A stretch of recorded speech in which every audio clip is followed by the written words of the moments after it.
as I'm doing the busy work, working those 16-hour days, I thought, oh my gosh, like I have to hustle all the time, every day for the rest of my life. Yes, you have big goals to start multiple businesses, but what's the point if you're going to feel sick and tired all the time? What's the point, having all this money or whatever? Ladies and gentlemen, welcome back to another very special, as always, episode of Next Level University. We have a very special guest who I believe has joined us at least 2 times in the past. We have gone from spending time in the gym to masterminding in McDonald's to speaking on stage together to doing the workout thing, all of that happy jazz. We are sitting down with the one and only Kathryn Minibutmighty Nash. What is going on?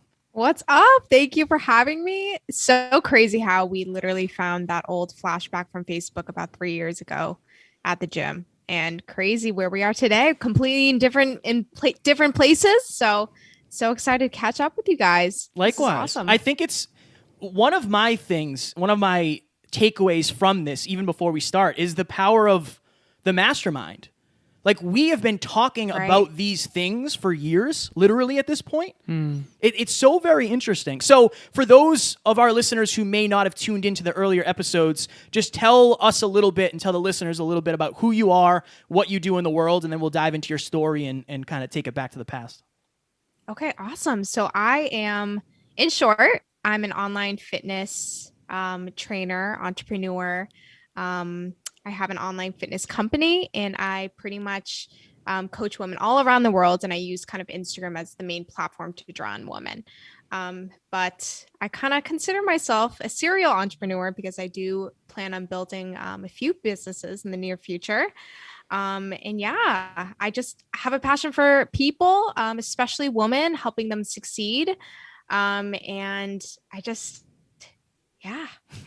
don't know what else you guys want me to share, but so we did an episode. I think the first episode we did with you was when you were talking to us about how you used to make $4 an hour as a barback and how people thought you were crazy because you said, like, I'm going to do this Instagram thing and I'm going to become a coach and I'm going to have a brand.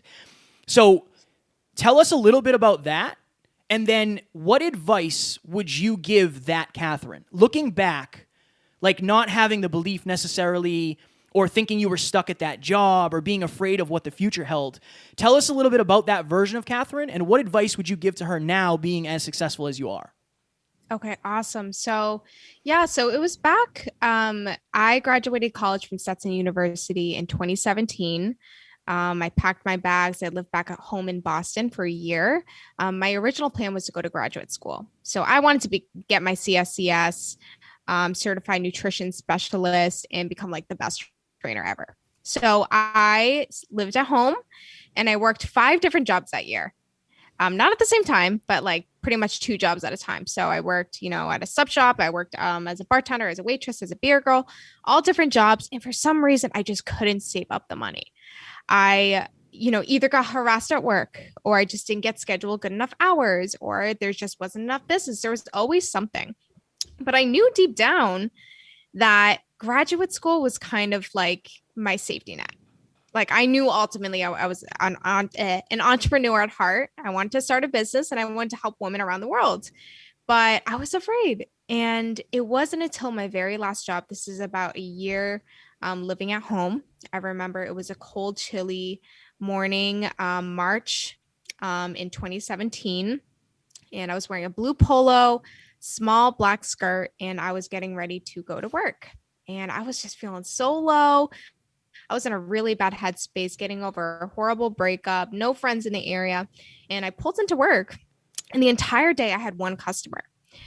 And, I remember cashing out, and I remember holding $4 to my hand. And I took those $4, walked to my car, and I literally just put on some, Christian music, and I just started to cry.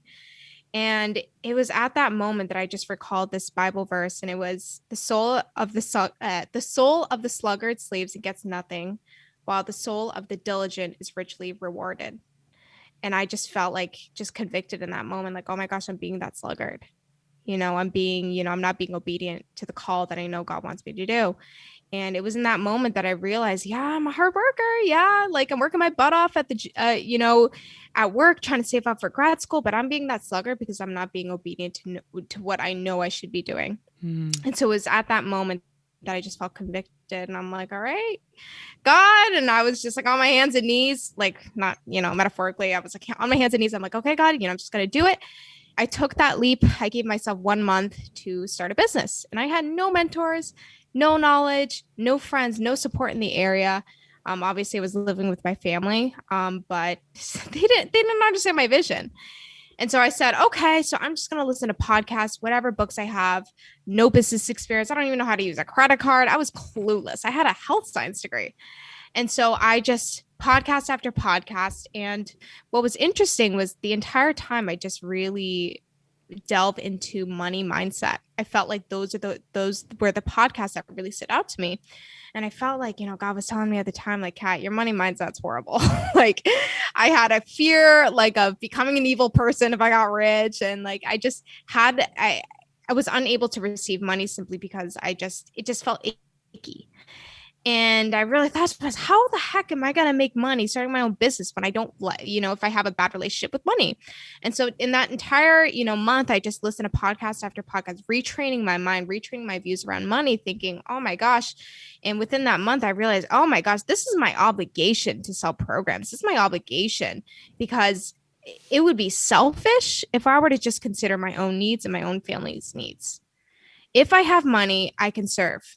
If I have money, I have more to give. If I have money, I'm less self-absorbed because I'm focusing more on not just myself, but on other people.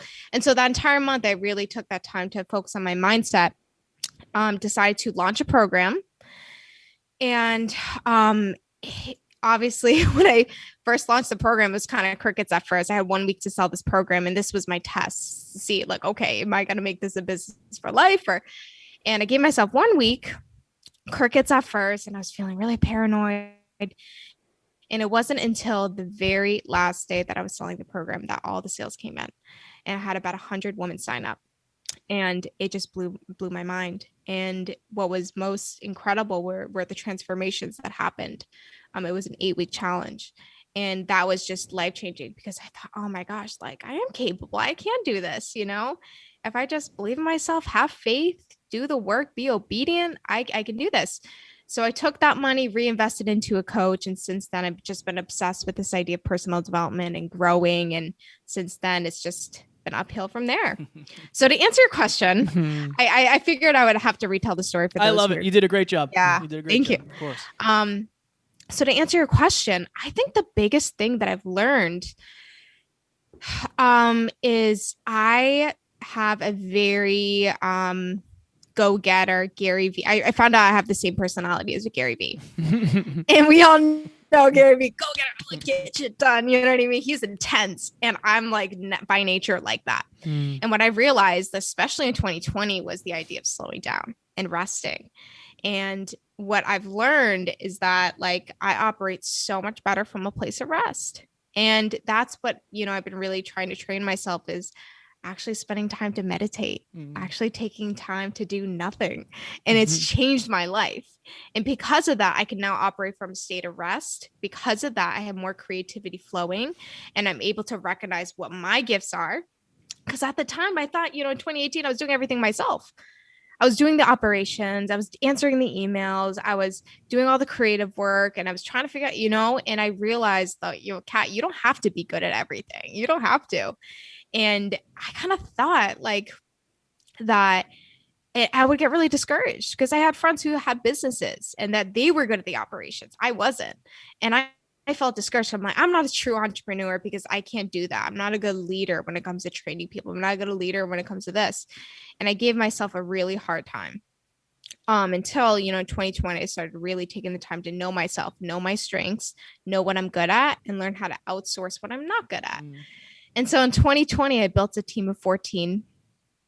I hired my best friend, Ashton. She does my operations. She's phenomenal at that. And I figured out what I'm good at. I love people. I'm good at talking. I love relationships. So I'm good at the sales department. And I'm good with the creativity. I'm more of a visionary. And I'm also good at outsourcing, and I'm good at assigning positions for people that I know can fit the pieces of the puzzle.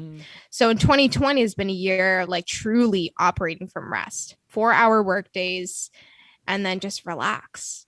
And this year, I feel like I'm doing less, but my business has grown since. And so now, stepping into 2021, I recognize, and sorry, I'm talking so much. This is about you. This is about you. They're sick of us. They hear us all the time. 2021, I recognized that fitness is a passion of mine, but my Instagram, where the business started originally, was beauty and fashion. So this was a passion of mine since I was a little girl. Since I was like 5 years old, my mom would tell me that I would come downstairs in a scorching hot summer day with 3 dresses on, face full of makeup and glitter in my hair. And I felt beautiful. And I was just like, I love the makeup. I love the beauty. And I decided this year that to step into more of my quote unquote feminine, being side, where I just express more creativity and just, balance it more, because I'm very like, get shit done. You know what I mean? And so I just decided, I'm like, you know what I would love is to start a beauty company, start selling beauty products. And I'm psyched. And I just have never felt more excited in a very, very long time, because I can finally balance it, and I don't feel like I'm operating from stress. Whereas in 2017, 2018, oh my gosh, you guys, and I'm sure you guys could feel it. I was a big balls. I was intense. It's next level, like no rest days, 16-hour work days. And it just like, it's so crazy how things have changed. It's amazing how much you've evolved. Right. It's every time we get together with Kathryn, it's interesting. Like, we are podcast consultants and all that, but I want the listeners to know that came out of a conversation of us getting Froyo. Yes. And Kathryn and I trying to convince Kevin that he could do it when it came to podcast coaching. And it's just so cool to see how much we've all evolved in it feels like a long time, but I think when you look back, it's like only like 3 or 4 years. And it's like, I don't even think it's been that long. Right. I think it's probably only been like maybe 2.5, 3. Right. It's 3 years. 3 years since we met. And it's interesting because you're telling that story, and I'm sitting there like, the grind time Kathryn, in my opinion, needed to happen, because you had to evolve over time to now a more, it's like the masculine and the feminine balance, the yin and the yang. And one thing that I wanted to ask you, Kathryn, is, so you've achieved success beyond what you at one point believed possible for you, right? Right. Okay. What was different about being successful than you thought originally? Because many of our listeners are early entrepreneurs, and I want them to know they can do it, and I want to help them do it, but I also want them to know that it will feel different than what you thought it would feel like. So what did you think it would be like and feel like versus what it really is? Well, one thing was I did not believe that in the idea of, resting, like, and thinking like, I think when I first started, I thought, okay, I have 1 year or a couple years to grind, and then I can just relax and do nothing. You know what I mean? Like, I had different perceptions like over time. And then, as I'm doing the busy work, working those 16-hour days, I thought, oh my gosh, like I have to hustle all the time, every day for the rest of my life. And then that kind of transitioned into like, no, like you don't have to be stressed out. You don't have to be, work doesn't have to be hard, truly.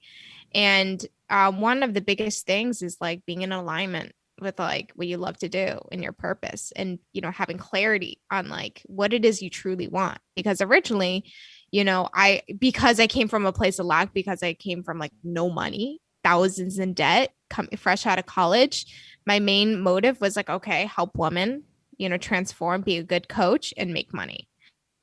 Because I thought like, okay, if I have this money, and I thought of all the places I would give it to, I thought all the places I would invest it in, I thought about helping my parents, I thought about this. So money was a big driver at the time. And then I realized I just kept hitting burnout. Like, I think I burned out like 3 times.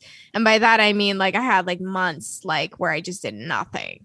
And just like, I would pick up a book and I just couldn't, like, I was just so exhausted, mentally exhausted. Where was I going with this? And I realized, I'm like, is it really worth it? And in 2020, I realized, I'm like, okay, Kat, yes, you have big goals to start multiple businesses, but what's the point if you're going to feel sick and tired all the time? What's the point, having all this money or whatever? Like, and I just realized I'm like, why did I want money in the first place? It's not money like in itself that I wanted. It's the impact I'm going to make with it. So truly at the end of the day, it's the impact that I want. And I'm like, okay, so stop focusing on like, being like, a lot of people, success is different for everyone. For some people, it's money. For me, it's impact.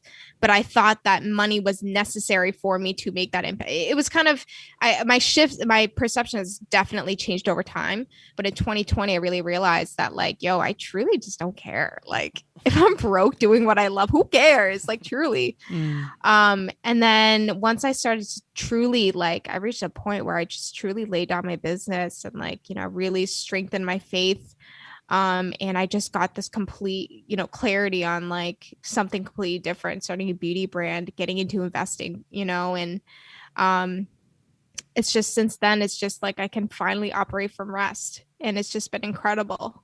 It's been truly incredible. One thing I've always really appreciated and been very impressed by is your ability to get in over your head and just kind of make it work. Like one of the first speeches you ever gave was with us on stage, on the same stage that Evan Carmichael spoke on that day, right? Like, what do you attest that to? Why are you so okay with saying, I don't know how to do this? Like, in business, you figured out a lot of stuff on your own. Like, what do you attest that to? Where does that come from for you?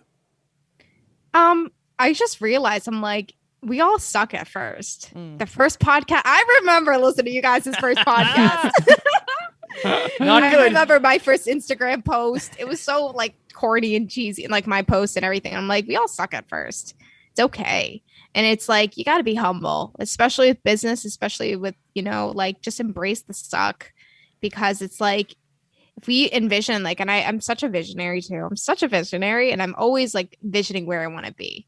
I daydream 24/7 of like the impact I'm going to make and like doing this and starting this, whatever. And I'm like, okay, Kat, well, how are you going to get there? You got to start somewhere. If you want to be a speaker one day, you got to step on stage. If you want to do this, I'm like, we have to start somewhere. And I wasn't always that way. I used to operate in a lot of fear. And then I realized I'm like, at the end of the day, it's not about you. It's not about me. Sometimes when we let fear get in the way, it's actually a form of pride because we're so concerned about what they think of me. It's actually truly, I think, a sense of pride. And I realized I'm like, no, Kat, be humble, embrace the suck. Don't be afraid of how you look. It's not about you. And I knew stepping on that stage too, it's like, Kat, like no one's going to pick apart how you're going to start, how you're going to speak. No one's going to pick apart. Maybe you have something stuck in you. Maybe they will. But at the end of the day, there's someone out there who needs to hear my message. Right. There's someone out there.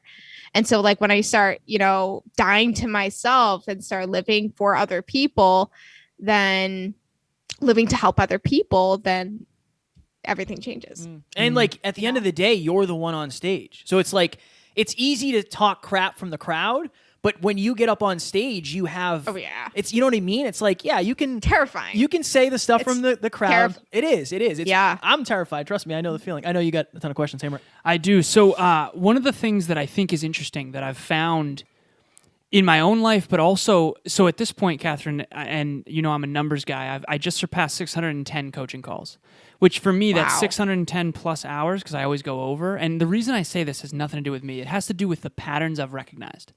You see these common themes in people. And one of the common themes that I've really seen across the board is people do not understand this one statement. Getting more successful does not necessarily make it less challenging. So my question for you is, there's certain... okay, for example, you were $4 as a bar back. That had its own challenges, of course. Oh, yeah. But you stepping on stage with us, with an event with Evan Carmichael, that's not necessarily easier. It's actually more challenging in some regards. So what can you tell our listeners about success? And it's like the analogy I use is when you go to the NFL and you achieve your dream, if that was your dream, your life isn't suddenly easier. It's actually harder to compete at that level. Can you please extend an olive branch to our listeners about what that's been like for you? Because certain things have gotten way easier, but other things are more challenging. Tell me your perspective. Yeah. So I just think the first analogy that comes to mind is fitness. Like oftentimes, new lifters think like, okay, well, once I have 6-pack abs, then I can just eat whatever I want and just maintain. Yeah, Like, right. no. Like you gotta maintain. You still gotta work out like at least 4 or 5 times a week, Right. to at least maintain, right? The same thing with business, like whatever systems you have established, whatever, like you still just got to be, and obviously, yes, you can reach a point where you can outsource, you can have people help you, but problems don't ever, ever, ever go away. So if you're the type of person who, like avoids problems, then like you got to realize and you got to embrace the suck. You got to embrace new challenges. Every single day I have a challenge. I have a client who decides to no longer join the coaching. I have, someone gets into a car accident or something. You know what I mean? Something like always happens. I get into a car issue or something. I'm on my way to this work event or whatever. And, my tire gets a flat. Like you got to expect these challenges to happen. Because that's one, how you get stronger. Two, like the higher you climb, the more challenges you're gonna have, truly. And it's maybe not the more challenges, but like different challenges. So I think like my old business coach a couple of years ago said that like if you're 6-figure earner, you're gonna have 6-figure problems. If you're a 7-figure earner, you're gonna have 7-figure problems. And 8-figure, you know what I mean? There's gonna be new problems based on where you're at in life. That coach, Kathryn, I think the one thing, and I know you want to ask a question, so I'll stop after it would this be one. nice. My bad. No, it's okay, it's okay. So, Kathryn, one thing I was always blown away by, genuinely, and this was the thing that I admire most of all the things, your heart, but your humility. Now, the humility piece is the big one for me, where you always seek guidance from people way ahead of you, which is such a cheat code. You invested, if you don't mind me sharing, thousands of dollars on a coach, a business coach. Yeah. And tens of thousands. Tens of thousands. Yeah. Okay, thank you. So the amount of people that I know willing to do that is 0.001%. Genuinely. Wow. What did you learn from that experience, and would you be where you are had you not made that leap? So well, first of all, thank you. That means so much. So I like I mentioned, I'm such a visionary and I see where I'm at, and thankfully I can look at myself objectively and I can see the areas that need improvement. I'm totally self-aware and I see, okay, so here's Kat where she is right now. And then here's like this business coach or someone who's doing really well. They're improving in areas that I want to, achieve. I said, okay, wouldn't it make sense to invest in someone who's already had the years of hardship and experience? And it's pretty much like a shortcut. So it's like, okay, why spend years and years and years playing trial and error when I can literally just spend 1 year and just accelerate my growth by hiring this person? And I've learned that through fitness, because I started my fitness journey about 10 years ago, almost 10 years ago. And for the first 6 years, we're trial and error. And I tried doing everything on my own. And it was just like I saw progress and then I lost it. And then I tried this fat diet and then I ended up gaining all the weight. And, it was constant up and down. I was just like, never again. I was kind of scarred for life. I was just like, you know what? No. And I realized then the value in hiring a coach. So since then, I've had 5 coaches in the past 2 years. Right now, I have a mindset coach. And people make a mindset coach. Why the hell would you? This guy is so expensive. But you know what? In 1 month, he's already changed my life. I just feel like I can truly operate from a state of rest. I'm like working on my limiting beliefs. I'm working on everything, because I know once I work on myself, once I work on the weak areas, I'm going to be unstoppable, truly. And I feel like I'm just right through a breakthrough right now. One thing that I am working on is like guilt and responsibility. So for instance, like I have a very hard time saying no. And that guilt weighs so heavily on me. For instance, like I feel bad asking for help because I don't want to be a burden to other people. So like that's something we're working through. And I know once I start working through these limiting beliefs, oh my gosh, like I just, see my potential. And so I'm like, why not like invest in someone else? Like 1, I'm supporting him by paying him to coach me. 2, I'm allowing him to activate his gifts to help me. And 3, once I grow, I can use what I learned to help other people. So it's like a win-win all around. Very well said. That tail end. That was very well said. It was. I use the analogy of a recipe. Like, I could try to bake bread. I could try to make bread rise, but there's a recipe out there that tells you exactly how to do it. 425 degrees, this amount, this amount. I think that's the beauty of having a mentor who is done or is doing what you want. So I very much agree with Alan. Like, that always blew us out of the water. Like, you're like, yeah, I got this coach and it was this. I hope it works. And it always seemed to work because you do. Yeah. What do you say to people who have people in their lives that don't understand where they want to go and don't necessarily believe in them? A lot of our listeners kind of deal with that, where they have this vision and these big goals, but their reference circle doesn't understand what that means, and they don't necessarily believe that they can achieve that. How did you break through that? I just saw it as like their own like they're just projecting their own beliefs. So like, for instance, my parents love my dad to death, but I'm just going to use him as an example. He worked, for 16 years as a aerospace engineer. He has like 4 degrees, like ridiculous. And he works like a 9 to 5 and he's like pretty miserable, like, with that job. Right now, he doesn't work that job. Long story. But, and he kind of gave me a little bit of a hard time, with, the dreams that I had. And he was just very like, think realistic, like just, he couldn't wrap his head around it. But simply like, I would never imagine him doing what I'm doing, because like, if he believed he could do it, he could believe I could do it. Right. So it's just projection. It's like, if they truly, like Alan and Kev, 3 years ago, us sitting inside McDonald's, like I told you guys, like what my goals were. You guys did not even doubt for a second, because you knew you could do that too. And same thing with you guys. You're like, I want to be top. I'm like, I see it. I know it, because 1, you gotta have the desire. 2, you gotta be willing to take those risks. But I just think we're all like, we all start from like a blank slate, and it's like the time you invest, and like we all have the room for growth, and anything's possible. And so like, one thing that really helped me was just recognizing my thoughts, meditation, and just, for instance, I see anxiety as not something, oftentimes we kind of identify ourselves with anxiety. I deal with anxiety, by the way, like big time, something I'm working on. But sometimes I would call myself, I'm anxious. I'm an anxious person. But once I started retraining my mind, realizing, no, those are anxious thoughts. Can I identify myself with them? Can I accept them or to reject them? And the same thing with what people tell us, the things that people say, the doubts that they have, it's like we can accept those or we can reject them.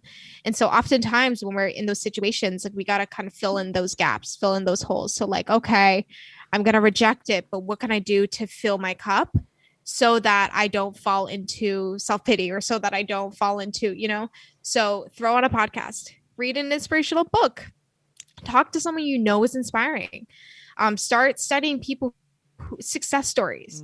So that's what I did when I lived at home after graduating college. Was I, whenever I had negativity from people, for haters or whatever, I would just throw in my headphones and I would listen to a podcast. At the time I loved Lewis Howes, because he would interview all these successful people. And one thing I noticed in common was that they all went through hardships. Every single one of them. They all started off broke. They all started off with jobless, homeless, whatever. Every single one of them had hardships. And I just realized, like, oh my gosh, if they can do it, I can do it. There's no excuses, truly. And so I started really replacing those thoughts, implanting those beliefs, and just fixing my eyes on what's possible. Whatever you focus on expands. So that's what I focused on. Hell yes. So Kathryn, 2 questions. You can do 1 sentence each. I would challenge you to do 1 sentence each. I'm just curious. If you could go back to when you first met us, okay, that version of Kathryn, in 1 sentence, what would you do more of if you could go back and relive the last 3 years? Operating from a state of rest. Okay. What would you do less of? Same question. This is hard. Okay. Take do your time. less of. Yeah, take your time.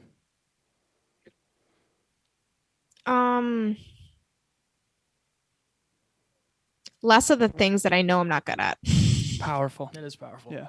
I think, Truly. do you think that's and we got to hop off here in a couple of minutes. I don't want to take your whole afternoon, but do you think that, what is the most common mistake for an early entrepreneur? I think it's probably delegation. That's what I've seen. I think not delegating. Yeah. Yeah. I think like everyone trying to do everything on their own. Yeah. You know, biggest so mistake. one of the biggest things was like I sat down one day, I'm like, okay. And think about Oprah Winfrey. Does she do any of the operations like for her show? Does she set up the cameras? Does she manage all? No, she literally just shows up and starts talking. That's what she's good at. And I realized, okay, how can I be the Oprah in my business? So I sat down and I thought, what is Kat good at? Kat's really good at sales. You know, I'm really good at knowing what people want. I'm really good with people. I love people. I love talking. I love connecting. Good at that. I'm really good at content creation. For sure. I'm really good at, you know, and I just listed out what I'm good at. And I said, okay, I'm going to stick to what I'm good at, what I enjoy. And then I figured out what I suck at. Operations, just building systems, onboarding, you know, all this, you know, busy work. And I literally just figured out what I don't like to do. And I just hired people for those positions that I don't like to do. Simple. I'm starting a YouTube page. I'm not going to edit a single video. One, I know it's going to take up too much time. Two, I know that there's someone out there who spent years and years of experience. Why not hire someone who's already better than me? 100%. To me, it's like no brainer, you know? And I think the one reason why I didn't outsource at the time was because I didn't know what I needed. So if I did know what I needed, I would have outsourced a lot sooner. How did you find out what you needed? Just out of curiosity. For a lot of our listeners are early entrepreneurs, similar to the way you started. How did you find out what you needed? Was it coaches, mentors, podcasts? Like, what was it? So I realized the business coaches that I had in the past just weren't there was something missing. I was still stressed out. I was still trying to figure things out. And I was close with my friend Ashton. We were like really close. And she just offered, she's like, you know what, Kat, like, I feel like I can help you. Like, why don't we just like jump on the phone? Like, you can pay me this or something to start off and then we'll just see how the first month goes. Oh my gosh. Like, turns out she's a freaking business genius. Increased my sales by like 300% within the first like month. Wow. Just helped me like so much. And I'm like, oh my gosh. And I realized I'm like, and I started feeling guilty because I wasn't good at what she's good at. And I realized I'm like, no, that's not your gifting, Kat. That's not what you're good at. That's not what you should be focusing on. Right. And so like learning to letting go of that control. It's been amazing. Powerful. You know? Powerful. That's so important. That's so important. Everybody needs their Kevin, Kathryn. You know what I mean? Yeah. Everybody needs a Kevin. I'm always so appreciative when we get to see you again because you always have evolved to another level every time without fail. You are at another level. You are at the next level of your life. What's next for you? Where can people find you? What do you have coming down the pipeline? Talk about yourself and what's going on. Ooh. All right. So I started a new beauty page through Instagram. The Instagram is Beauty by Kathryn Nash. And soon I'm going to be launching a company called Kat Cosmetics. Super exciting. So I'm going to start with eyes. I'm going to do like eye kits, eyelashes, liner, get into like lipsticks and start selling that soon. And I'm really going to start up on YouTube as well. So Kathryn Nash on YouTube. And then my fitness page is Minibutmighty _ So I will have everyone know that I was Axl Rose for Halloween. I saw that picture. And I wore some guy liner. So let me know. Guy liner. Yeah. Let me know and I'll have to join Kat Cosmetics. Yeah. So excited. Kathryn, if you could leave the listeners with one thing to help them get to the next level of their life, what would it be from your perspective? Oof. Invest in Kevin and Alan. You guys like just keep listening to their podcast. Like keep listening to their podcasts. They're so inspiring. And just keep feeding your mind with positivity, with information. Like literally just listen to them.